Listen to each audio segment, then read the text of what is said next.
A brand new month is approaching, and that means it's the perfect time to let go. You can play the 30-day minimalism game and also download our free printable 30-day minimalism game calendar over at theminimalists.com/game. Enjoy. The Minimalists. Let's see here. We have a question from Jacob. Do paper straws and sip cup lids really help?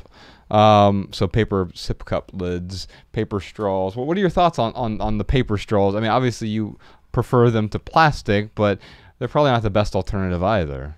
So for me, I believe in lifting the cup up to my mouth and drinking. So that's my way, actually. So I'm not really a straw You're so lover. Conservative. Yeah, I say it so smoothly, right? Nobody even thinks about what I'm about to tell them. This is like such a mind-blowing thing.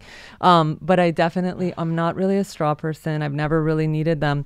I do want to put a disclaimer out there. I did go to the city of New York to try and help them with the ban of plastic straws. And there was a very big population of folks with disabilities who made sure that we understood that it is really, really, really important for them to have plastic straws. So I want to put that out there, that we are not trying to be insensitive to anyone's needs.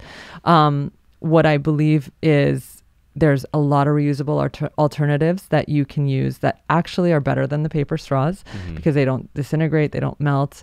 There's steel ones, there's glass ones, there's silicone ones, there's great options. And there's collapsible ones that you could just put in your bag, your pocket. So I think that that's kind of the new way of doing things. It's just the reusables are the best options. And again, like the good old lifting the cup to your mouth, I really like that the best. Yeah, it works for me. I was on Rodeo Drive recently.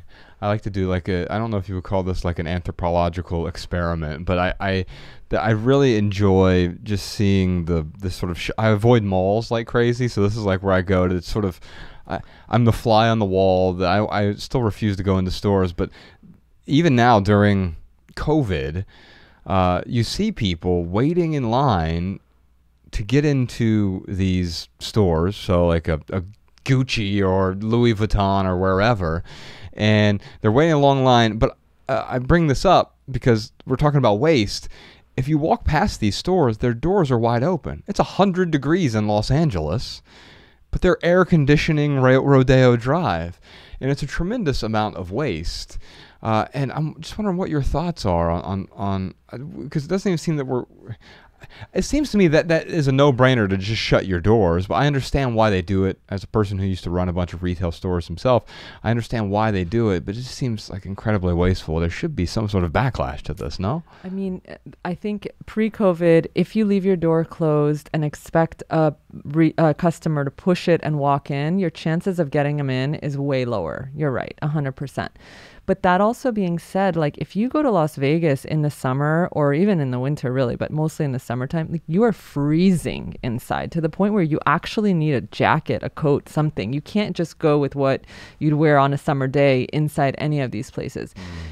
I have family that lives in Europe, and that is their biggest pet peeve about America is why does it have to be so cold? Yeah. So just changing the degree of the thermostat slightly, it is such a huge difference with the output of energy that we need. So I recommend if you can just like knock it up just a couple degrees, it changes the game, you know. I don't know what the exact conversion is to how much energy is wasted, but just a few degrees up, it will make the biggest difference. And I really think like we shouldn't be that cold inside a space during, you know, a hot day. Yeah. It doesn't make sense if I'm walking by all of a sudden I'm cold even though I'm outdoors. I don't know. It's a bit of a pet peeve of mine. We've talked about clothing waste already. I mean, I think something like 88 pounds a year of clothing is thrown away per person. Yeah, phenomenal. We covered that. It's mind-boggling. Well, how do you deal with that? Well, you bring in less stuff. You get higher quality items that you feel good about wearing.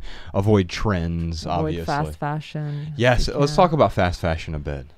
Yeah, you know, right now I have a 13-year-old daughter who is like on TikTok, and there's these companies where she's like, Mom, can I buy this? Can I buy that? And it's like the shirt is $4 and the skirt is $7. And like, it's just like she could probably buy a whole new wardrobe for $100. And I asked her, I said, if you think that it makes sense for this item that costs this much money to arrive all the way to your house right here in Los Angeles, how much money do you think the person who's making this is getting paid?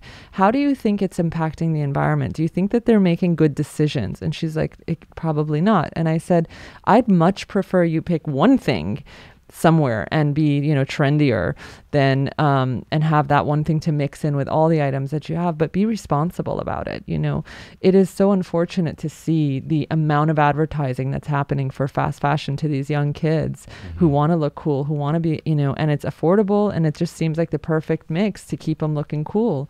It's like swimming upstream with this stuff, but I think the parents out there need to really make a point at not buying this stuff for them. Just, once in a blue moon, fine. But like, I'd rather get one good thing that lasts you till you're in college, right? A good sweater, a good pair of jeans, something like that. Yeah. And I find that as a minimalist, like the clothes that I wear, I tend to enjoy much more than the oversized orange sweatshirt with tassels that was in the back of the closet that I never wore, but I bought it because it might have looked okay on a mannequin in 2006. Like we often make purchases that are aspirational purchases, and I think it's really amplified by what's going on with the advertisements now on places like TikTok or Instagram. Because not only are they insidious, maybe the most insidious part is that they're highly targeted. They know everything about the demography of the user, and then they are experts at surgically inserting the ad that spikes your cortisol and getting it on that influencer that they all look up to. I mean, it's a really tough thing.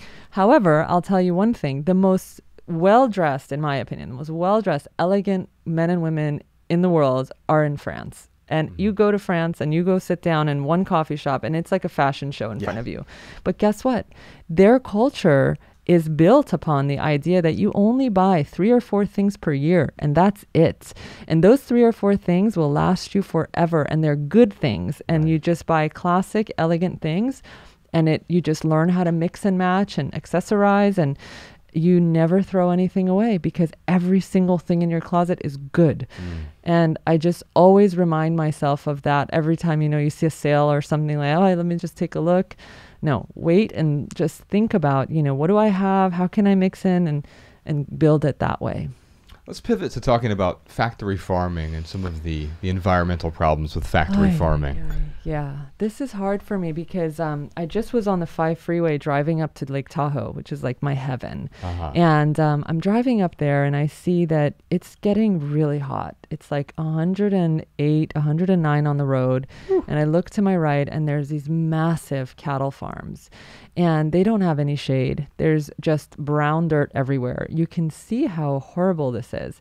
You go up further and you see these little boxes that are plastic boxes with a cage in front of it. And there's one bowl of water, no shade. I think those plastic boxes must have had 130-degree temperature. And that was where they were raising veal. And they're baby cows that just get to come out one step so that their muscles don't get firm. They don't get to walk, have some water, and then retract back in. So I, again, did some research and I had this idea, like, what if we were able to have some kind of visibility between the end user, the consumer, and the farmers? Many farmers are proud of their farms and they would happily show what's going on. But most of the time they're not proud. So why is it that we're not allowing them? Why aren't we putting pressure on them to show us what's going on? What's the temperature? What are these animals treated like? That being said, I think we also have power once again. So studies show from Oxford that if we decrease our animal protein intake by 50% per person, some say 40%, that's about 8 or 10 meals a week, okay? We can completely alter the direction in which the planet is going. All these fires, the Amazon, everything.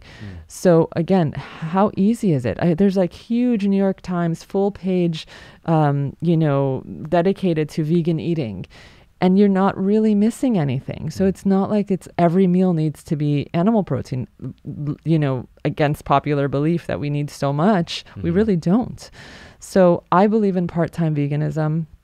I think it's a thing that we really need to recognize, because sometimes people are just like, forget it, I can't even do it, so hands up, I'm done. I'm not even going to try. It's not all or nothing, you're saying. It's not. And if, again, try 40%, 25%. Start with your creamer. That's what I say to everybody. Start with your creamer. Can you have a cup of coffee with almond milk or oat milk or something? Black coffee. Maybe black coffee. See how that goes, and build from there and see what a difference it makes. You know, I think there are little modifications we can make that really don't actually take too much energy, no skin off your back. Just give it a go, and then try a meal that has no animal protein and see how that goes. And then again, build on that, and then try to sprinkle it in many more times during the week.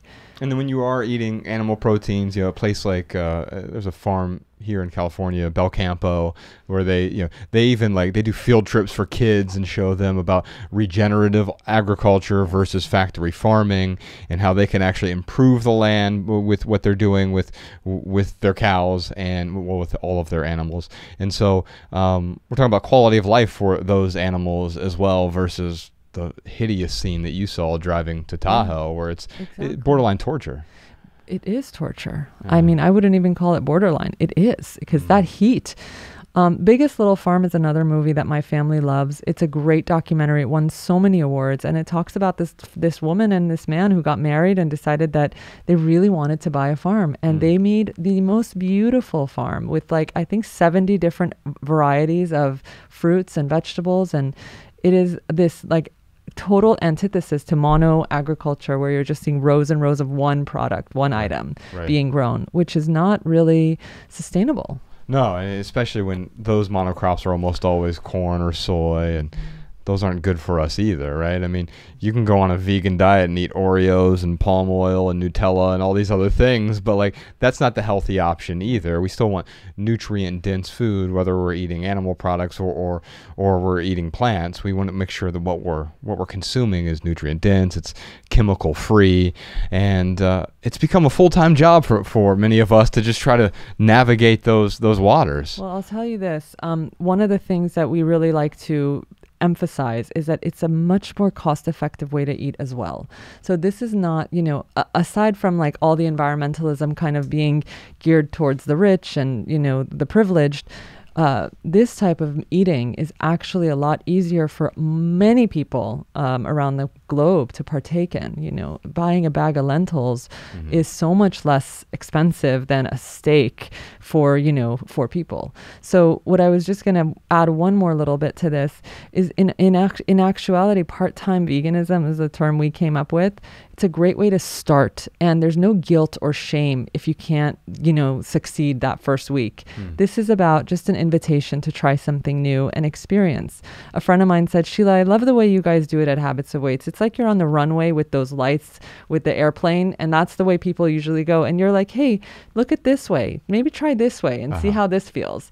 And that's our goal. It's to not make people feel bad or that there's a line between us and them and environmentalists. No, I didn't grow up as an environmentalist. I just find it fascinating to look at society and behavior as a whole. And so for me, the runway can maybe be a little bit further to the left or the right. Just try something new and then try and then say no, but give it a go. I really like that. We've had our good friend Rich Roll on the podcast. I don't know if you know Rich, but he's a vegan athlete and just an amazing human being, brilliant man. He's in his 50s now, but does triathlons, and I hope that I'm as fit as him someday. I wish I was as fit as him now, but he's an amazing person, and we've had him on the podcast several times. We did an entire food podcast with him, and he talked about the cost effectiveness of his diet, and then we also we brought him on with a carnivore doctor, Dr. Paul Saladino, who surprisingly, even though the two of them had zero overlap on the Venn diagram of their diet, the Venn diagram of their values was very much overlapped, because Paul really cared about sustainability and being avoiding factory farming, just like Rich did. And what I realized is that when we start making intentional choices with our food, I'm like the 99.6% of the population who is an omnivore, and so So I didn't follow either one of their diets necessarily, but what I got from both of them is that they both make intentional choices with what they put into their body, and we tend to be healthier when we do that. And right now, everything is coming in all this plastic packaging, and there's nothing really intentional about that. What was the quote? I think Aaron McManus said it last time we were. If you can't read it, don't eat it. Mm-hmm. I think it's a Ron Funches quote or something, but it's there's so many just ingredients that I can't even tell you what they are. I can't even read it, let alone tell you what it is. We can all do a little bit better, I think. And perfection is the enemy of good enough. And our philosophy is that if there's this many people on the planet doing a little bit every day, I think we'll be in a better place. I agree. Absolutely.